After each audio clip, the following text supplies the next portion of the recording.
You are listening to The Vocal Technologist. Spoken tech for your ears. I swear, sometimes just keeping your open tabs under control feels like a full-time job. Oh, for sure. The speed at which everything in data engineering shifts. I mean, one day it's compression, the next it's streaming architecture, then it's what we expect from leadership. It can give you whiplash. Totally. So if you're trying to find the actual signal here, and if you're a listener of The Vocal Technologist, we know you are, our mission today is pretty simple. We're grabbing the most critical intelligence that's shaping data engineering right now. We're going to skip the 1,000-page white papers and get straight to the stuff you can actually use. And as we were looking through all this, we saw, well, 3 massive trends that really tie it all together. Okay. First, we're seeing teams achieve what, honestly, was once considered impossible efficiency. And they're doing it by questioning some really fundamental assumptions. Second, data models are evolving like crazy, all for this AI native future. And finally, the whole strategic mindset for technical leadership is changing. The goal is for you to walk away with perspective, not just a list of acronyms. Impossible efficiency.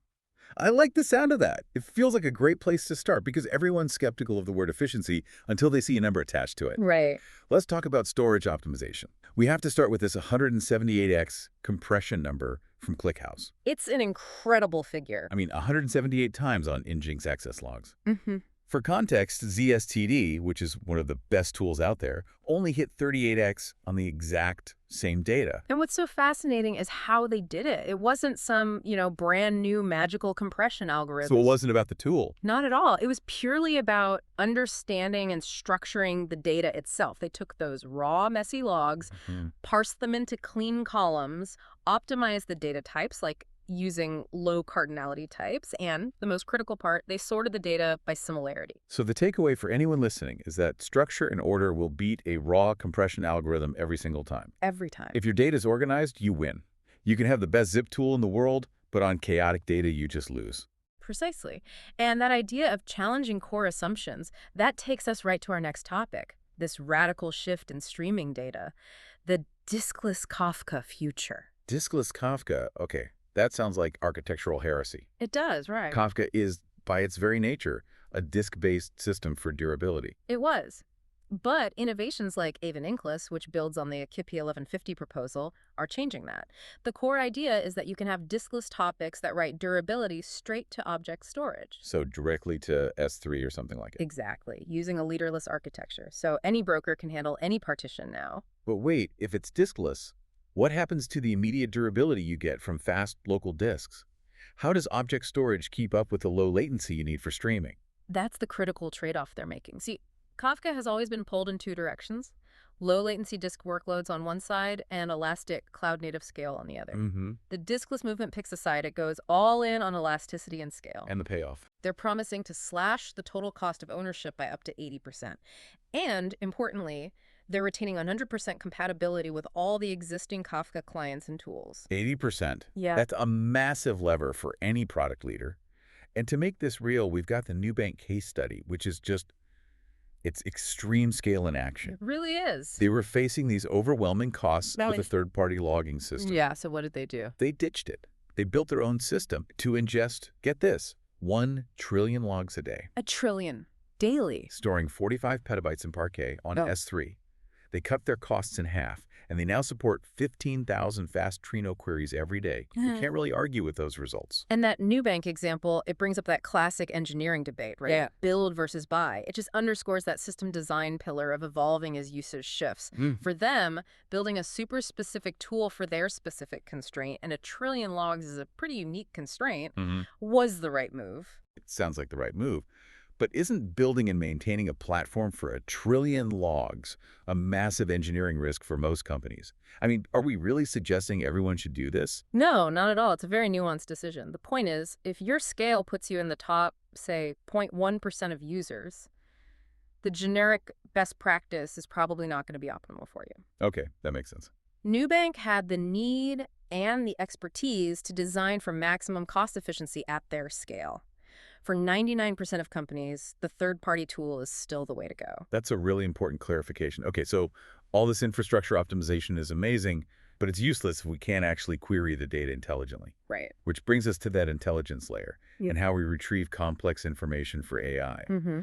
And I found this qubit column type from ClickHouse just fascinating.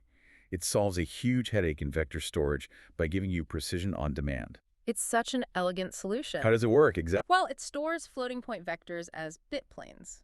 And this lets you, the user, dynamically choose the precision you need at query time. You just read the bits you need. So you don't have to make that hard choice up front. Mm. Do I use float 32 for accuracy or float 16 to save space? Exactly. You defer the decision, and that can reduce your I/O and compute by up to 75%. For vector search workloads, that's a huge efficiency gain. And this intelligence shift isn't just in vector databases. We're also seeing it in good old PostgreSQL, The venerable workhorse, yeah.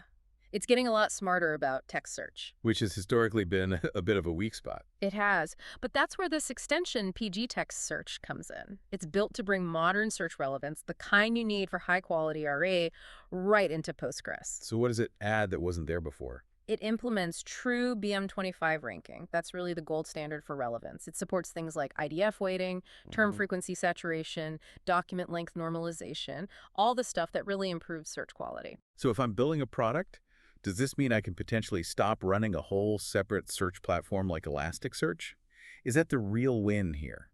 For many teams, yes, absolutely. If your context lives near your structured data, this can eliminate that entire layer of complexity, integration, and infrastructure. It's a huge win for simplicity. Excellent. Now, before we get to strategy, we have to talk about something every developer has felt pain from, the temporal join. Ah, the source of so much frustration. Trying to efficiently find the latest record, or the nth record, it often leads to just terribly inefficient SQL. It does. And how do you make sure you get deterministic results when you have timestamp collisions? It's a real problem. So what are the practical solutions? For the simple last record join, if you're on PostgreSQL, distinct on is your best friend. It's clean and efficient.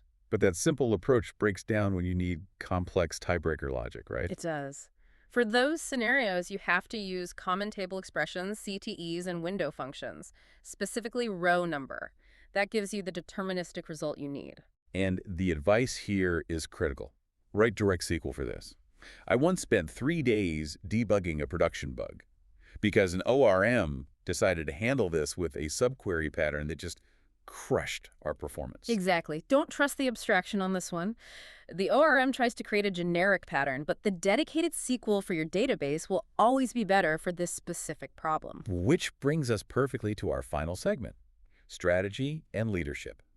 Because knowing the mechanics is one thing, but building robust systems requires the right mindset. Let's start with this provocative take on technical leadership. Why coding still matters. The argument is really compelling. It's that leaders, CTOs, UPs, they have to keep coding. Not full-time features, obviously, but enough. Shipping experiments, bug fixes. Just to stay connected to reality. To stay connected, yes, but also to maintain deep system and product intuition. But what about the risk? I mean, if a leader is spending time coding, who's handling the high-level strategy and team management? Isn't that where their value is? That's where the new tech comes in. Modern AI tools like Copilot actually amplify a leader's leverage. They're not a reason to stop coding. They're a reason it's now more feasible than ever. So they can stay hands-on without sacrificing all their time. Exactly. And that intuition is what fuels good architectural decisions. You can't lead a technical team if you're completely divorced from how things are actually built and deployed. That's a great reframing. It's about maintaining relevance through amplified effort.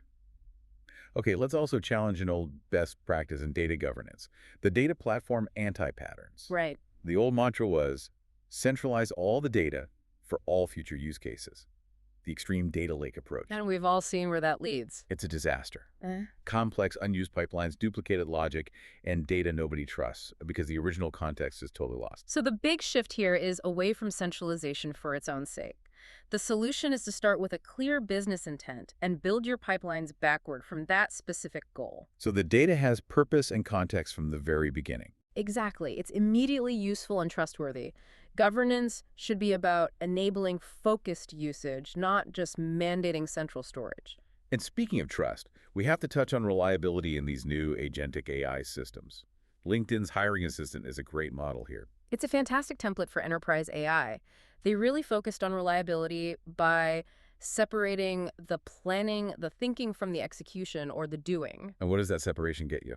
It makes error handling and predictability so much better. And for context awareness, they use continuous learning loops and a personalized cognitive memory. So the system remembers past interactions. Right, which makes its next action much more effective. But crucially, the human element is central. Trust is built through transparency, human oversight, and responsible automation that you can actually audit.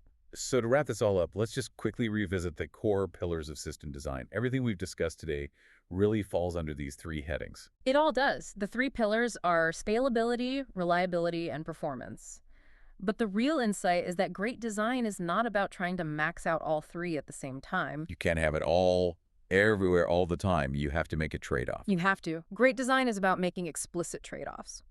You design for the dominant constraint. Is your main problem latency? Is it cost, like with diskless Kafka? Is it sheer scale, like Nubank? Simple, observable systems always win long-term because they focus on solving that one dominant thing really, really well. We covered a lot of ground today, from that incredible 178x compression all the way to leadership principles. Hopefully, you now have a much clearer map of where data strategy is headed and, more importantly, why. And as you take all this and think about your own architecture, let me just leave you with one final thought. It's something critical for stability at scale, and it ties right back to our talk about streaming systems. It's the concept of back pressure in distributed systems. You have to design your pipelines with explicit back pressure strategies. That means either slowing down your data producers or making sure your consumers can scale to meet the demand. You can't just assume the buffer will hold. Never. Relying on infinite buffering is not a strategy. It's an invitation for instability and unpredictable performance. It's a fundamental design choice that will define the long-term health of your system. That is a fundamental and really actionable insight to end on. Go apply these principles, question that centralize everything approach, and design with your dominant constraint in mind. We'll catch you next time. Spoken Tech for your ears.